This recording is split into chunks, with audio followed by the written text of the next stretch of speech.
各位喜欢兰花的朋友大家好，欢迎来到我的兰花频道。今天的这个兰花影片呢，也是把先前积欠的一些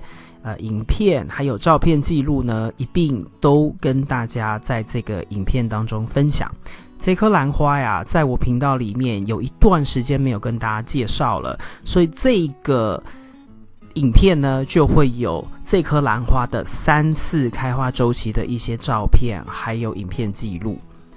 那现在看到的呢，是它的前一次开花的照片。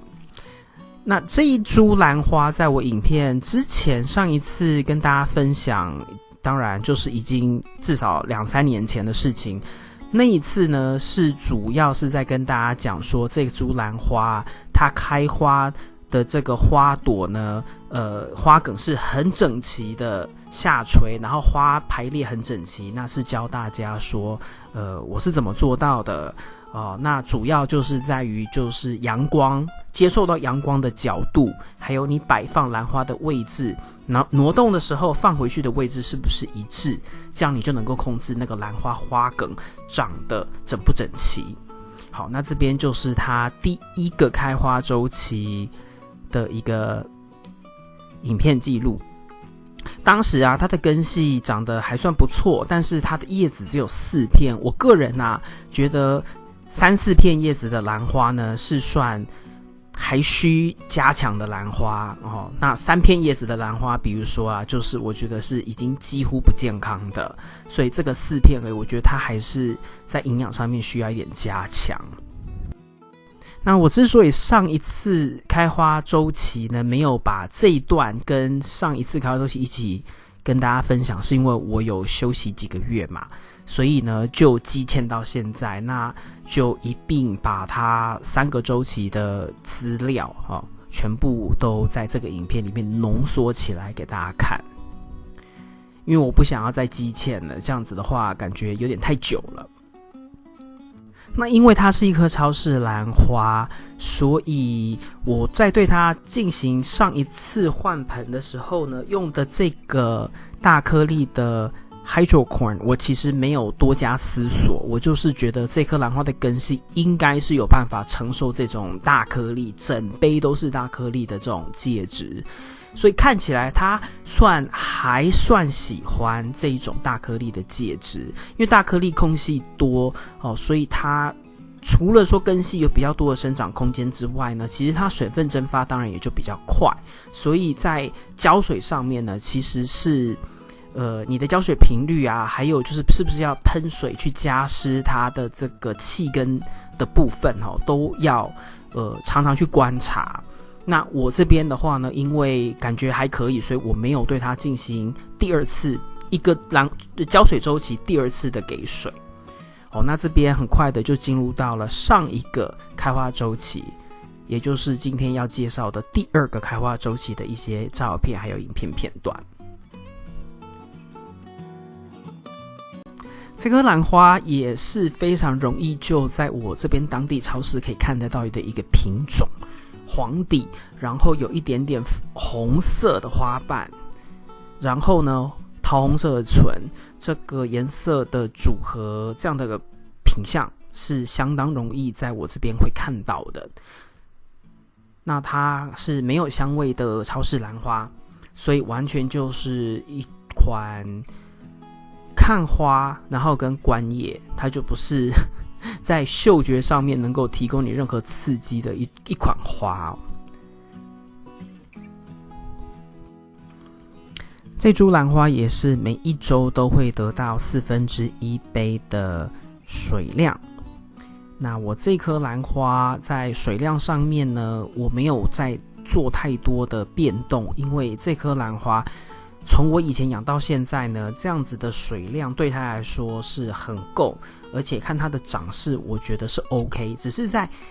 肥料上面啊，像我之前讲的，我觉得这颗兰花呢，它可以再追加一些。那我其实有计划要对它，就是除了平常用的这种根叶肥，就是我每一次使用的肥料，给所有其他兰花使用的肥料，我就是也给这颗兰花一点。但是如果要对它追加的话呢，我有在考虑要再加上平衡型的肥料，也就是说一次是用大家其他人都用的肥料之外，我还会再额外追加平衡型的肥料，当然我一样浓度会调成 25% 来给这颗兰花做追加，这是我目前的计划。那这一个周期你也能够看到它的花梗还算是整齐，但是因为花朵没有之前那么的多，所以它下垂的那个弯度呢，我觉得就还好哦。不过呢，其实朵数这样看起来还是可以啦，看起来还是相当的热闹。不过很可惜，就是它没有香味，否则的话应该是一款我觉得就是会是很难得的兰花。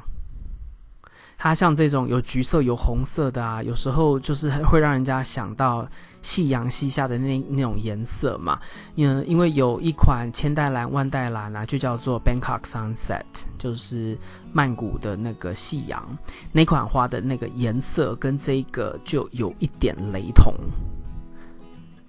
那一样哦，因为它的这些气根啊还是长出来了，所以在下一次就是等一下开花周期结束之后呢，我应该是要会为它做换盆的动作，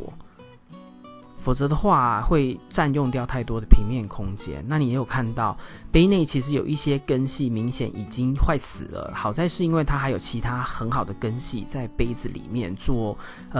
起作用，所以我还不用到说要紧急出盆，因为那些根系呢不是说是有问题的烂根，应该就是它是自然淘汰掉，否则的话呢，兰花应该会出现就黄叶掉叶或者是削苞掉蕾，而这颗兰花没有出现这样的情况，所以这些根系的这种坏死掉的组织是属于自然的淘汰。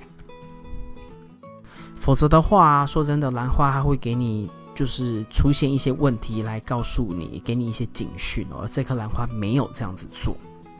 还是有正常的开花，所以我知道杯内呢它的根系是没有问题的。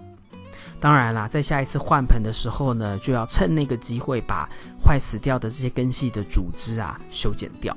那这边呢就是第3次开花的周期的一些照片记录。我因为当时正在休息所以没有拍到影片，然后出差回来之后呢，这颗兰花也已经谢得差不多了，所以呢就决定不拍影片，因为那个影片拍起来也不好看所以呢这个第3次的开花周期就只能用这几张照片来做一个交代结束了。以上就是今天为您带来的影片，如果你喜欢这个影片，请帮我在影片的下面点个赞。如果你要继续与我一起学习怎么养兰，别忘记订阅我的频道并打开通知铃铛。谢谢您的观赏，我们下次再见。